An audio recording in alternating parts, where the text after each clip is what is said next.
Pasensya na kayo, late tayo. Ganito talaga yung ano. Hindi namin nabasa yung post mo. O, nagpo-post kami. Nakita niyo ba? Nabasa. Kasi pa kami nandito. Pero nakita niyo may post kami. Oo, Dito sabi na nila. dito na. Nagpo-post kami pagka ganyan. Kaya sana yung mga ano, yung iba kasi hindi nakapollow. Malay nyo, nandiyan kami sa bayan nyo, hindi kami. Sabi ni Lauren sa akin kanina, saan ka nang post eh? Ba't hindi pa kayo nag-open? Ganun ba? Open nga. Meron nga. May post nga. Meron nga. Sabi ko alas 12 ako mag-start kasi pasensya na may appointment tayo sa ano. May kinausap lang ang tao. Ano pong ano? Ayun nga, hindi ito. Lunes 15 yun. Kaya di ka ba natawag? Okay. Baka ito makausap. Okay, maluwag. Tandaan nyo, pag sayati ka, mas maganda maluwag kasi gumaganon yan dito. Kasi yung dito. Sayang pag hindi tinamaan. Iinit Kayo rin ang ano, umiinit yung balakang nyo. Hindi ito sa pagitan ng Kailan kayo ganyan 1 ba? week na. Bago pa lang? 1 week, 2 week. 1 week, 2 days. Saturday. Sabi mo 29 yan. Ano bang ginawa nyo? Ano Ano ginawa? naman? Ano ko naisip na ginawa ko? Biglang sumakit. Then yan. Yung mga paabot-abot ng mga, yung mga buwat-buwat na ganyan. Siguro, yung mga Ganon yung mga kunyari, may mga gamit kayong nililipat. Pag napahinga kayo, pero yan medyo basic pa yan, kumbaga kayang-kaya pa yan. Sakit lang yan, kumbaga hindi yan ano, hindi ka pa naman namamanhid. yung dito, pag sobrang tagal na ng ano ko, Tandaan nyo, pag namamanhid na kayo, ibig sabihin yung blood circulation pababa, naiipit na. Pero kung makirot-kirot pa lang dito, maring bulging pa lang. Pero pag apektado na yung mga ano nyo, sobrang upo, yan. Di ba? malalaman nyo yan pag pinano nyo. Malalaman nyo lang kasi yan pag pina-MRI nyo yung balakang nyo. Malalaman nyo kung ilan yung sira. Siyempre, yan ang nasisira talaga. L1, L2. Pangkaraniwan, L4, L5. Yan ang pangkaraniwan. Okay, usog ka rito. Medyo may ano nga lang. Siyempre, MRI yan. Eh, gastos kayo dyan. Pinaka mababa niyan, ano. 7, 8. Oh, wala pang kontrasyon. Plain lang yun. Ano lang yun. 9 na yung pinakamababa niyan. Depende sa ospital. Baka meron pang 7 or 8. Severe pala sa presyo. Sa no? public to 7. O ayan. Eh kaso ano yung walang kontrasyon. Hindi mo makikita yung ano. Okay, relax lang. Pero mahalaga rin yun. Kasi at least makikita natin. Detalyado kasi yun doon. Kung ilan yung na-damage. Kung may degenerative change ba kayo. May prolapse. Diffuse. Pagka kasi tansya-tansyahan lang. Siyempre mahirap.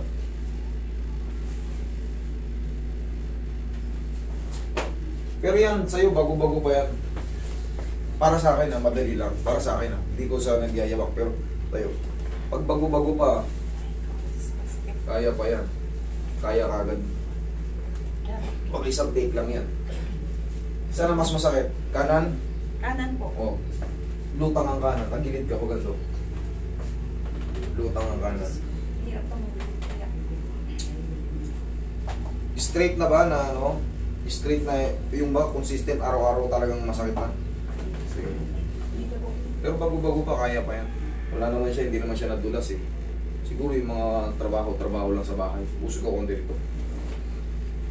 Problema kasi yan, pag umusog yung facet joint natin dyan, pag dire-diretso yun, kailangan yung mabago talaga yun. Para matanggal yung ipit ng sciatic nerve. Relax lang. Isa pa. Magkaibang pectus yan. Okay, kabilang side. Pamaya maginhawa na yan. Yung muscle mo sa ano, yung mga muscle inabot na. Nakikita. Busog ka konti dito. Ibig sabihin nag-ano yung circulation na ano na ganda ipit-ipit na. Pero nakakalakad ka pa eh. Kayang-kaya yan. Relax lang. Hanggang halos di makatayo, nakakaya. Ito pa kayo nakakalakad pa. Relax lang. Okay, sapa. Mas maaluan yan pagkano na. 3 to 4 days yan. Pag napakawalan natin yan kasi ngayon, inabot na ng pamamagaro dito yan. Kumbaga, inabot na ng ano eh, kirot-kirot yung mga muscle sa bunga ng impingement sa sciatic nerve.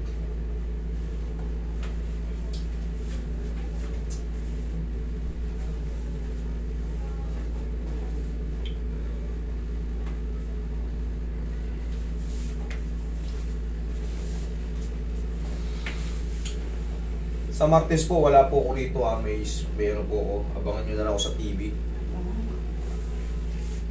Hindi ko muna sasabihin kung saan.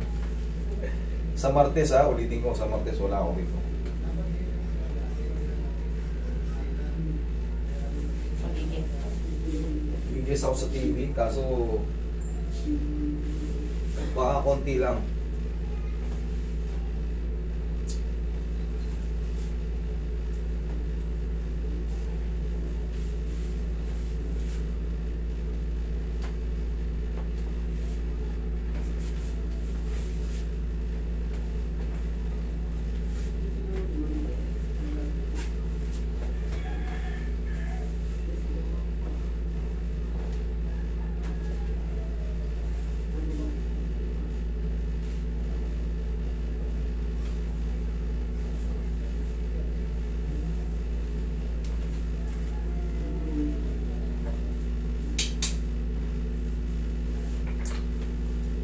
Oy.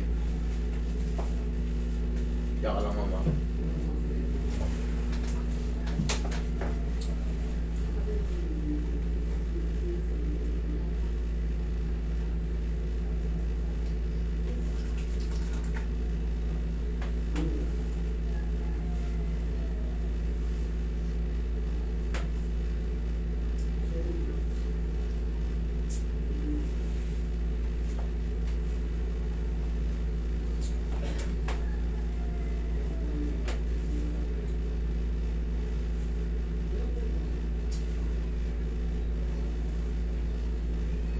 Yun lang yung usually causes ng ganyan, master.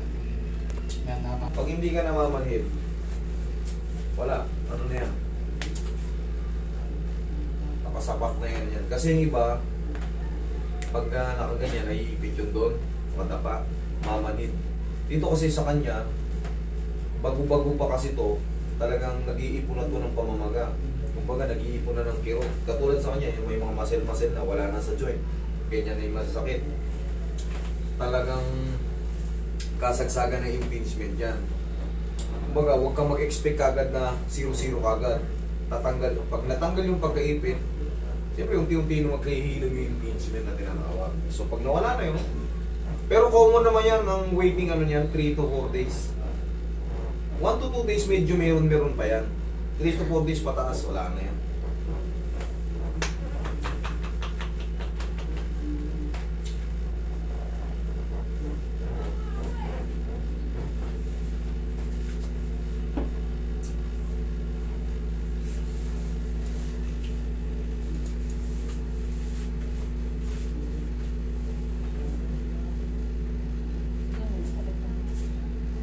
Diyan, no? Sakto, no?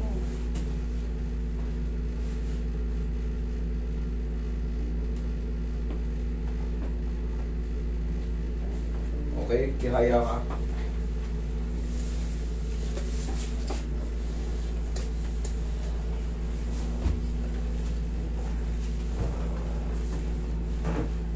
Taas ko ito lang.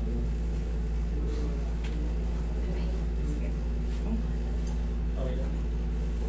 Yan, straight mo na. Kaya hindi? Tingnan mo nga. Kaya hindi?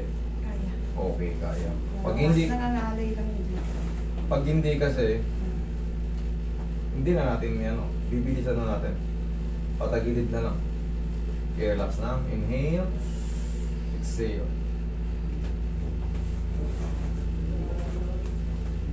Diyan ka lang muna. Huwag ka tatayo. Tanggalin mo lang muna to. Yan, sige. Tatag mo lang muna yung katawan mo.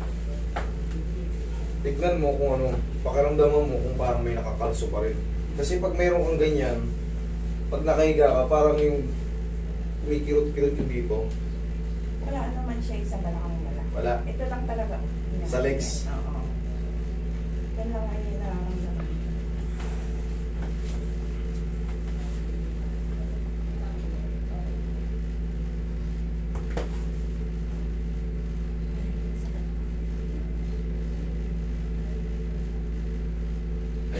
Dito.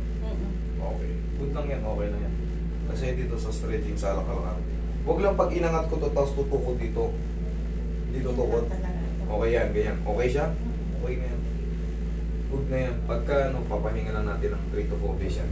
Tandaan nyo, pag mali yung balakang nyo, pag ganun yan, automatic yan. Pag nakita nyo yung, pag napag-aralan nyo yung ano ng nervous system, yung mga connection yan. Basta sa balakang talaga, ganyan yan. Tapos, yung stretching mo, turuan din kita ng stretching para hindi ka na mag-therapy. Kaya mo na yan. Okay lang. Tumutunog wala yan. Tumutunog-tunog. Basta walang kling-kling taping. Clicking lang. Nothing to worry. Huwag lang yung pagtunog niya. Tapos, namimilay-milay kayo ng konti. Yan, hindi po pwede. Kailangan talaga tumunog lang. Pero walang increase na paghihirap. Okay, upo ka ma'am. Tandaan, huwag kayong tumayo ng ganyan pag may back pain kayo. Yan! Diyan ka tumayo. Tukod mo. Baba mo yung kamay mo. Ay, yung paa mo. Yan. Wait, dyan lang. Galing ako dito kahapon. Yun nga, gusto ko kasi nakita ko muna kung saan yung location mo. Kasi nga, matagtag yung motor eh. Gusto ko papunta rito, hindi na kami pahinto-hinto na magtatanong. Kaya pinuntahan ko muna kahapon. Para dire-diretso biyahe na. Ma'am, ganito. Tayo ka. Para hindi na kayo bumalik sa mga severe na yan. Minsan kasi sa bahay, siyempre, babae, kilos ng kilos yan. Linis, kung ano-ano, walis, laba, yung mga upong, yung parang pabisak na upo, nakakangawid dyan, tayo ka. Ganito ang yan, sikreto natin sa mga lower back. Sige. Lakasan mo konti. 1, kabila. Lakasan mo konti. Yan, okay po ka. Isasabay mo lang to, di ba? Tama naman yung position eh. Medyo, yan mo yung katawan mo. Pagising lang sa umaga. Ngayon, parang tutunog yan or ano, very safe yun. Tapos, yung nararamdaman mo kasi wala na talaga sa balakang. Nandito na oh. Yan yung kine-create ng impingement. Yan yung kine-create ng impingement. Ito yan oh. Hindi naman yan sasakit. Hindi yan sasakit sa dito mo nararamdaman. Ganyan. Hindi yan sasakit kung hindi dahil dito kasi hindi pa ganun yan. Hindi ka naman tinamaan ng mga bagay na kung ano dyan, di ba? Wala, hindi ka naman nabagsakan ng mga kung anong martilyo dyan o tumama sa mga baka. Dito yan palagi. Sa lower back, pag nasira yung lower back nyo, ito yan o ganito. Kakaroon ng impingement. Dito yan ha, naka-lateral view lang yan. Yan yung pababa. So pag naayos na to, wala na yung masakit dito, in a few days, pag napahinga kayo, wala na yan. Pero kung gusto nyo yung pinakamabilis kasi sa nerve, sa nagkaroon ng problem kasi 7 days and 2 days na, 9 days, no? 9 days na kasi ipit na ipit yan sila dyan. Hindi makapag-flow na maayos. Kaya yung dugo, gusto mong ano, kasi nga ipit eh, hindi makatuloy. Namamanhid-manhid lang as irritation. Ang pinakaano niyan, ngayon natanggal na yung sa balakang. Sabayin nyo na rin kung nagpa-check up kayo, pero kung huwag kayong maghula ng gamot ha, yung sa mga ano, kung binigyan kayo ng ano, doktor ng ano, para sa nerve, isang take lang nun, wash out na lahat yan. Kasi makakatulong na yun eh. Sa tulong ko, sa tulong ng mga doktor, na ibibigay sa inyo ng ano, Ang binigay lang naman mas positive kayo, mas magiging complex lang, tsaka yung okay lang yun, dynamic lang. Yun. basta ano nila, basta prescribe nila. Basta pag na-align na yan, dire-diretso na yun, maniwala kayo kasi ayan ang ginagawa natin, marami ng subok. Yung iba, hindi pa nakakalakad eh. Ikaw, nakakalakad. Kaya sabi ko sa'yo, nangyari na kasi, nandyan na eh. Hindi ka agad yan masisiro-siro, may pain pa yan, pero habang napapahinga ka, nawawala na. Eh, sabi ko kasi habang napapahinga, Pampaanto pa yan eh. habang napapahinga yan, tanggal na yan. Okay?